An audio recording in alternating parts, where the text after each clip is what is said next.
माई रे माई बिहान होई कहिया, माई रे माई बिहान होई कहिया, भेड़ियन से खाली सिवान होई कहिया, भेड़ियन से खाली सिवान होई कहिया।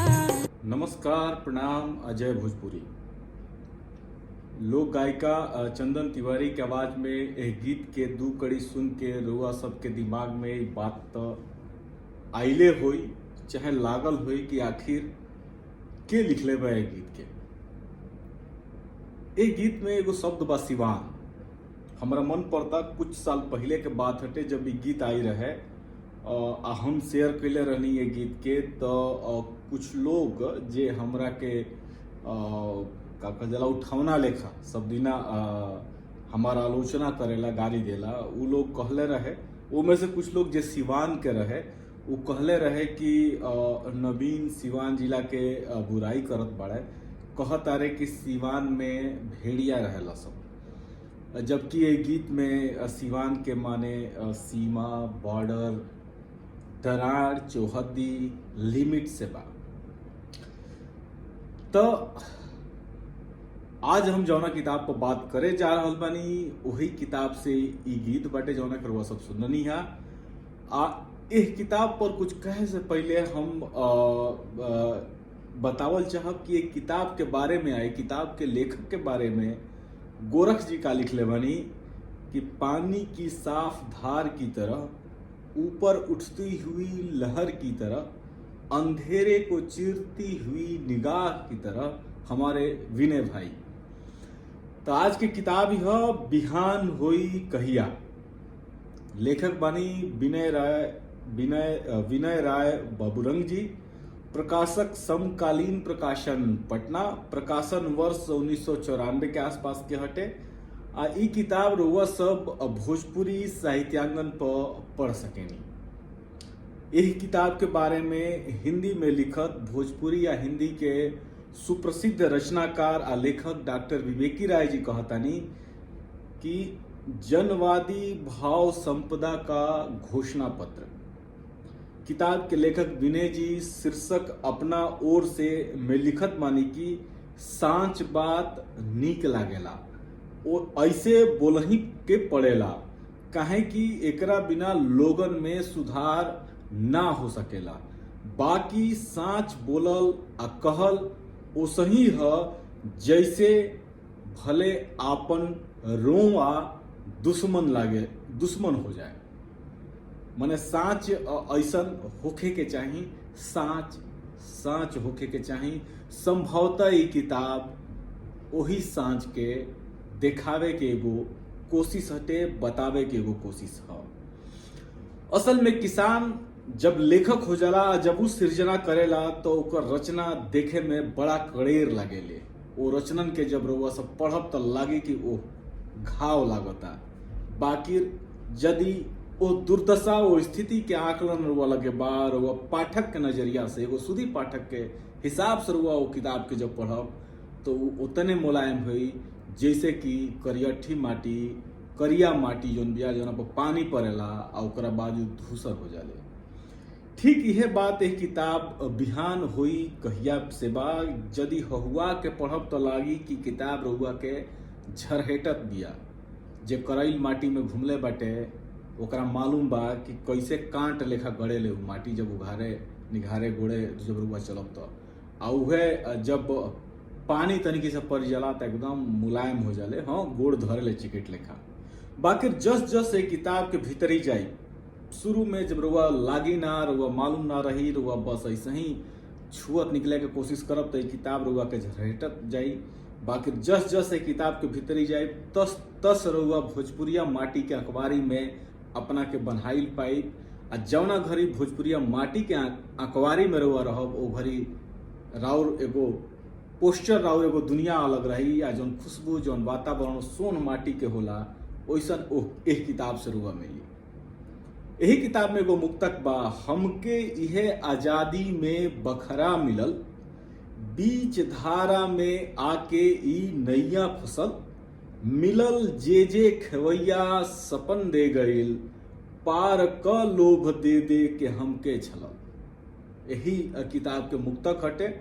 किताब आज से करीब करीब 18-19 साल पहले लिखाइल बिया, बाकी एकर रचनन में जौन भाव बा, जौन वर्णन बा, जौन यथार्थ बाटे, वो आजो बहुत कुछ बदलल नइखे। ऐसे ई किताब रउआ सबके बहुत करीब बिया।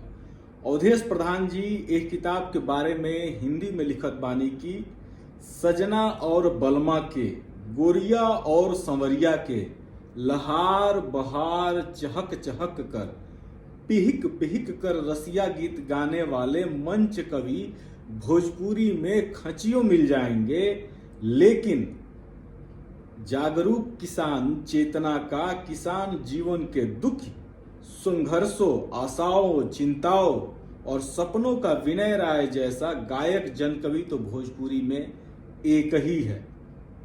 अवधेश प्रधान जी लिखले बानी। असल में हम यदि बात करी तो गोरख पांडे,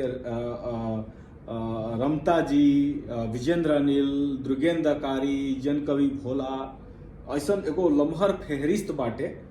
आ कहीं न कहीं विनय राय बाबूरंग जी जौन बानी वही फेहरिस्त के हिस्सा बानी। अवधेश प्रधान जी कहीं न कहीं भोजपुरी में जन कवि लोगन के पिछला कुछ समय से जौन एगो अकाल आइल बाटे ओके बतावे के भी कोशिश कर रहल बानी। 88 पेज के एक किताब में कुल 48 गो शीर्षक से गीत, कविता, मुक्तक आदि पढ़े के मिली। हम क्रम जौन बाटे विषयन के ओके हम एजुगा स्क्रीन पर लगा देले बानी। प्रकृति, गांव, जवार, समाज, जातिवाद, राजनीति, देश, सामाजिक प्रथा, पलायन, बाकी बहुत सारा चीजन के जनवादी आधार के अपना में समेटले ई किताब रचाई बिया। एक किताब में एक से बढ़ के एक पेनी से खखोर के, जैसे कुछ धो लेला और जैसे खखोरल जाला ओकरा के, ओ तरीका से अनुभव रुआ सबके मिली या वैसने सृजना एक किताब में भइल बाटे। यानी कि कहीं मने उबीच नहीं दिहल गई।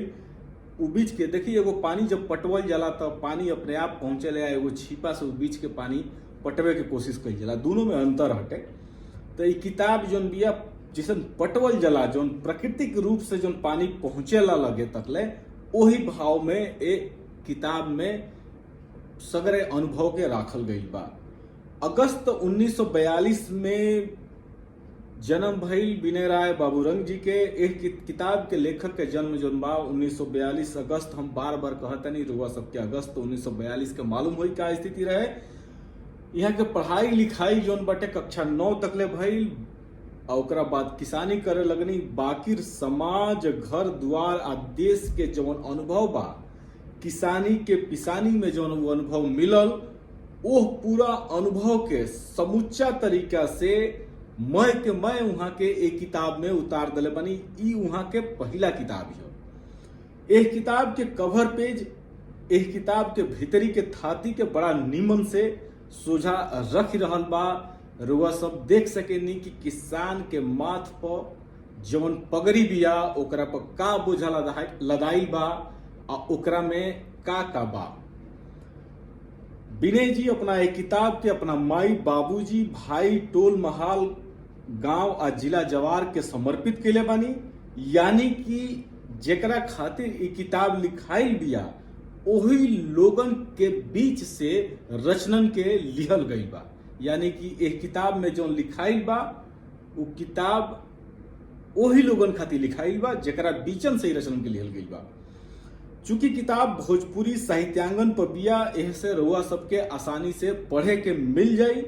विनय राय बाबूरंग जी फेसबुक पर मानी, वहां के सर्च करी सबे मिल जाए। वहां के प्रोफाइल पर आजो अक्सर भोजपुरी के गीत कविता लिखात रहेला, वहां के लिखत रहेनी, रुआ सब ओजुगा पढ़ सकेनी। बाकी हाँ, यदि ये किताब के पढ़े के मन बा तो अपना गांव के, यदि गांव में कबो रहल बानी, चाहे अब तो शहर के भी बात करें, तो जौन दीन दशा बाटे, दुर्दशा बाटे, ओकरा के नीमन से एक खाली मन पार ली, ओकरा बाद एक किताब के पन्नन के पलटल शुरू करी तो रुआ एहसास हुई कि एक किताब में का बा। रुआ लागी कि शायद रुआ यदि लिखती तो ऐसने लिखे के कोशिश करती भा ई किताब रउए खातिर लिखाइल बिया।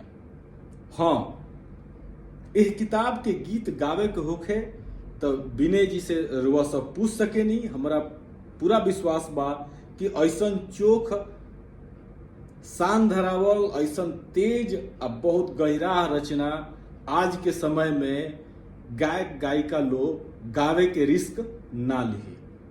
बहुत हिम्मत चाहिए ऐसा गीतन के गावे खातिर।